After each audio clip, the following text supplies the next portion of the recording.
ரமலான் 8 நபி ஸல்லல்லாஹு அலைஹி வஸல்லம் அவர்கள் இம்மாதத்தின் சில விசேஷ தன்மைகளையும் ஒழுக்கங்களையும் நமக்கு கூறியுள்ளார்கள். முதலாவதாக இது பொறுமையின் மாதம் என்று கூறுகிறார்கள். அதாவது நோன்பு நோற்பதிலும் மற்ற அமல்கள் செய்வதிலும் சிரமங்கள் ஏற்பட்டாலும் அவற்றை மகிழ்ச்சியுடன் சகித்து கொள்ள வேண்டும். சிலர் வெயில் கால ரமலானில் ஹூ ஹூ என்று சப்தமிட்டு கொண்டிருப்பதை போல் நாம் செய்யக்கூடாது. இவ்வாறு எதிர்பாராத விதமாக சகர் சாப்பிடவில்லையாயினும் சுபுகு நேரத்திலேயே நோன்பின் மயக்கம் ஆரம்பமாகிவிட்டாலும் இரவு தராவை தொழுகையில் சிரமம் ஏற்பட்ட முக மலர்ச்சியுடன் அவற்றை சகித்து கொள்ள வேண்டும். இன்ஷா அல்லாஹ் அவற்றை துன்பம் என்று ஆபத்து என்றும் கருதக்கூடாது. அவ்வாறு கருதுவது நோன்பின் நன்மைகளை இழக்க செய்துவிடும்.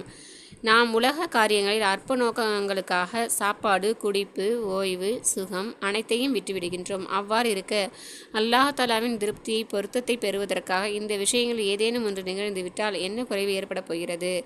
அடுத்து இது பிறருடைய சுக துக்கங்களில் பங்கு கொள்ளும் மாதம் என்று கூறியுள்ளார்கள். அதாவது ஏழை எளியருடைய கலந்துறவாடி நல்ல முறையில் நடந்து கொள்வது என்பதாகும்.